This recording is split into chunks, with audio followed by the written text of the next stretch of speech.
Hi, I'm Brian LaRosa with LaRosa's Trains on Facebook, and today we're going to look at another great RailKing Imperial O-gauge engine from MTH. It's the Canadian National ES44 diesel. This item was offered in MTH's 2015 Volume 2 catalog. The item number is 30-20310-1. Also in the catalog are lots of other great ES44 diesels.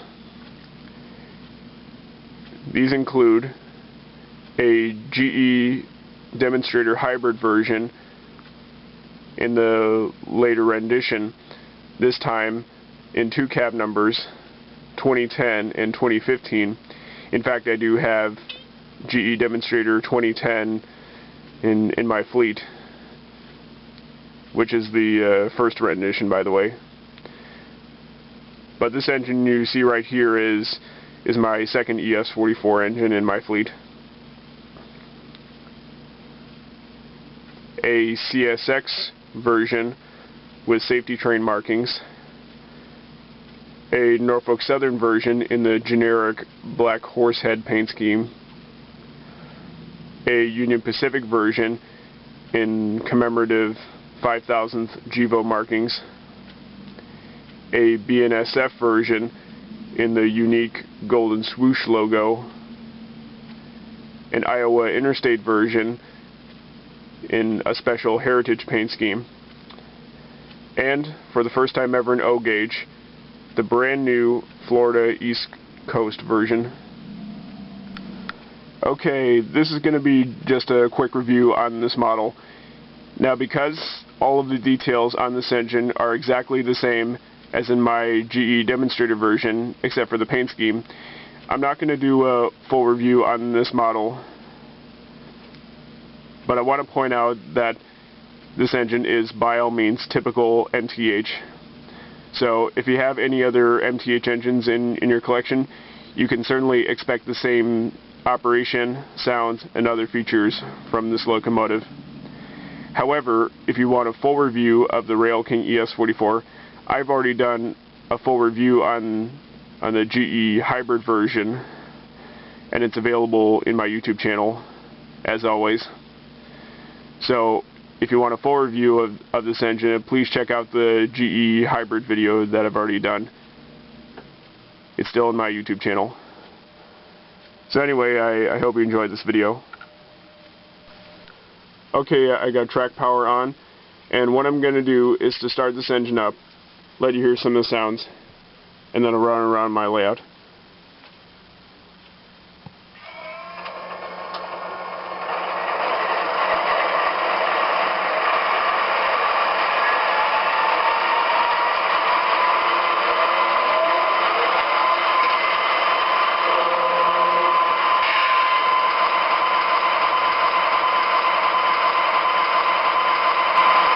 In addition to the paint scheme, I've also spotted a couple other differences between this locomotive and my GE demonstrator version. The first difference is that there are no charging lights on this locomotive. And that's simply because only the GE hybrid version has the charging lights. But this locomotive is sort of a production version of the ES44. And production versions do not have charging lights. So, only my GE demonstrator version does have charging lights, but this one does not. Now let's check out the horn on this locomotive.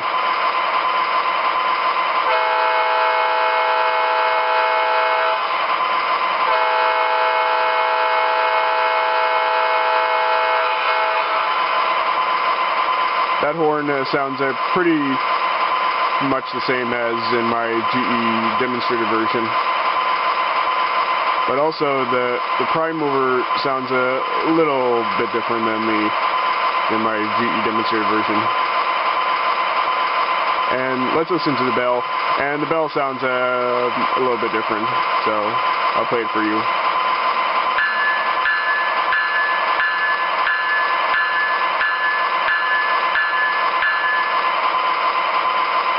That bell sounds pretty realistic because most ES44s have an electronic sounding bell. And that's what makes this engine pretty realistic. Before I get to the second difference in just a minute, I want to show you this one feature that is found on all MTH Protosound 3 locomotives. It's a special lighting feature called Rule 17 lighting.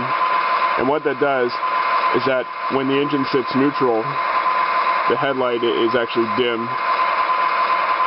But when you run the engine, when the engine starts moving,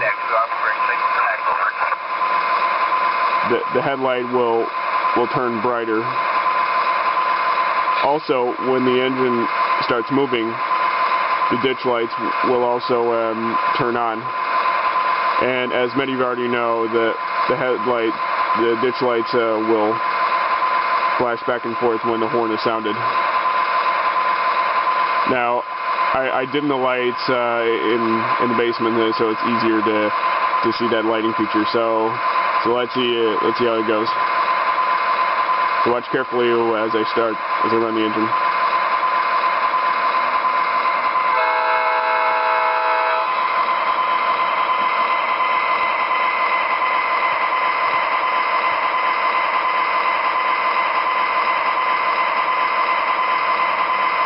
It's a little bit hard to see the Rule 17 lighting in that camera quality, but I think it looks like it's in full light when the engine starts moving. Here we are at the rear of the engine, and this is where I want to point out the second difference between this locomotive and the GE demonstrator version. You'll notice that this engine actually has ditch lights on the rear as well as the front, because Canadian National ES44s have rear ditch lights. That's what I like about this locomotive. It's got the extra set of ditch lights to make it more realistic.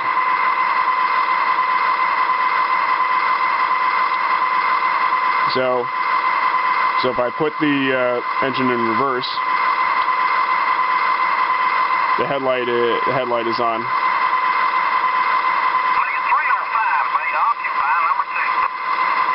And if I put the engine in reverse, the headlight should also show the Rule 17 lighting. And like the front of the engine, the ditch lights will also turn on when the engine's in reversed in the opposite direction. So let's back it up. You also see the ditch lights flashing when the horn is sounded. So I'm going to back it up and see how the lighting works.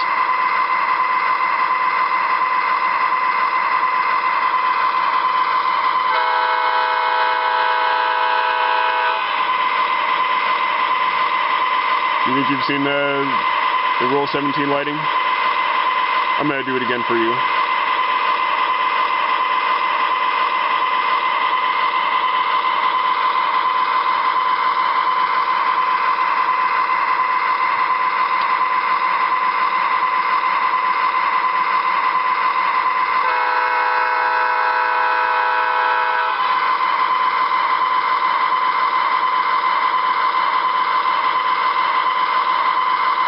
It looks like the Rule 17 lighting does work.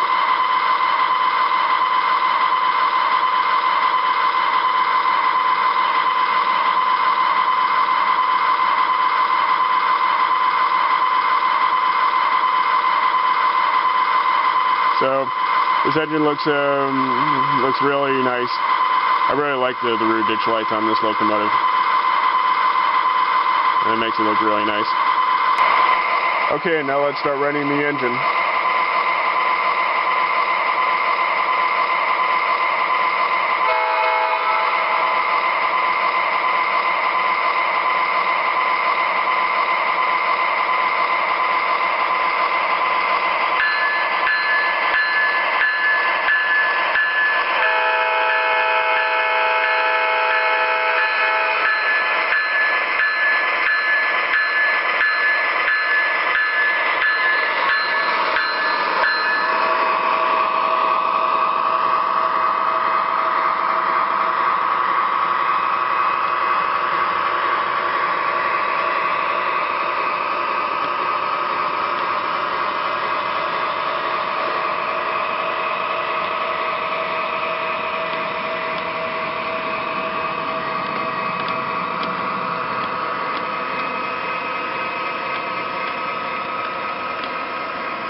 Here's the sequence for the passenger freight announcements, or PFA. Hey Don, looks like we've been switched to the siding to let a priority freight pass.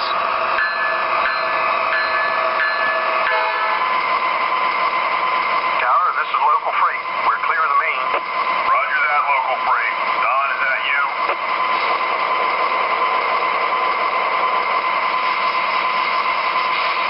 Yeah, Bill, it's me. When will that priority freight get here? I'm a busy man. He's 2 blocks behind you. Give him a run by as he passes. Roger that.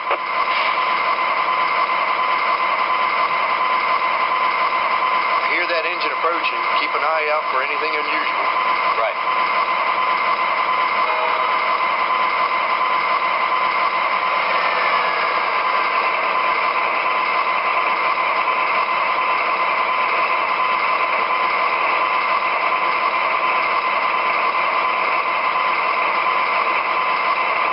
Tower, this is local freight. Go ahead. Over.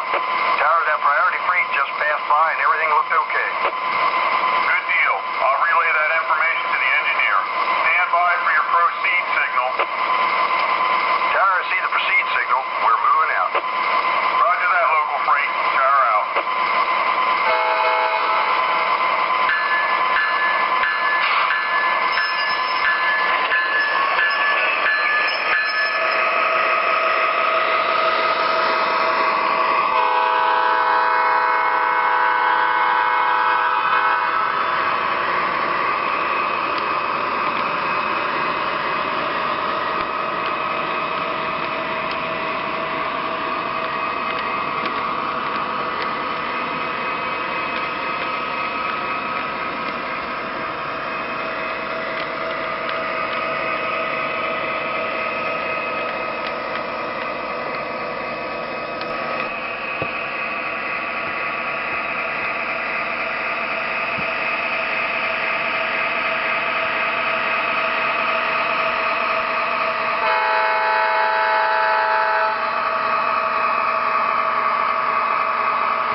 How did you run? You ran great. Thanks.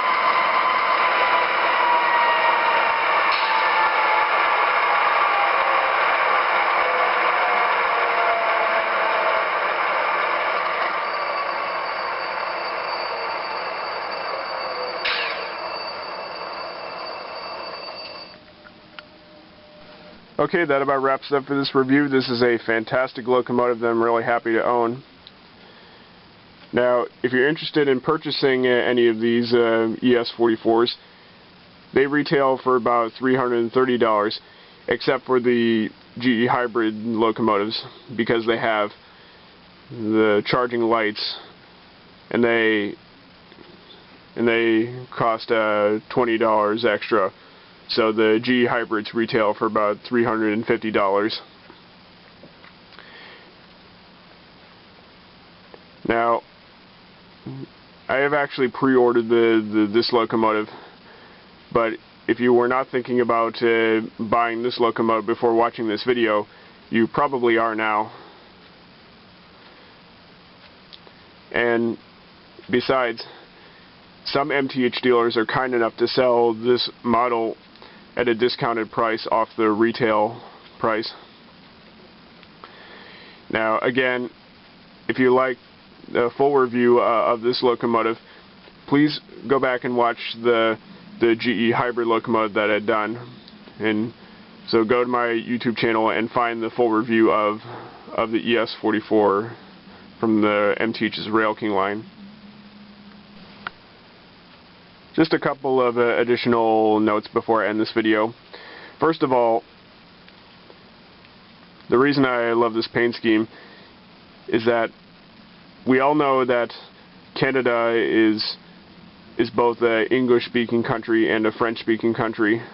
And that's what I want to point out, because I used to take a French class for 2 years in high school, my junior and senior years to be exact. And so I thought that this would be a great looking ES44 to my fleet.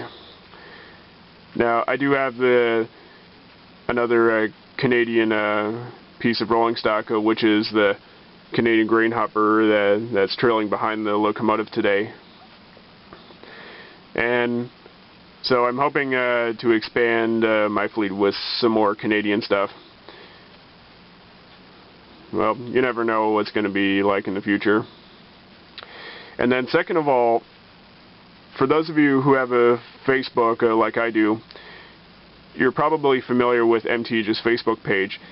And one of the nice things about MTH's Facebook page is that you can actually post suggestions onto their page, and they usually respond to most of the Facebook posts. So because of the successful sales of the RailKing ES44s when they were first delivered to dealers in 2014, I wrote a Facebook suggestion about making the RailKing ES44 in this paint scheme, and then MTH replied to me that they were going to be released in the 2015 Volume 2 catalog. And this really made my suggestion come true, so special thanks to MTH for doing that. And I'm so happy to have this locomotive in action. So anyway, that's about all for now. I'm Brian LaRosa, and I'll see you next time.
To discuss this item or any other train-related products and to meet other model train enthusiasts, check out the online model train forum at modeltrainforum.com.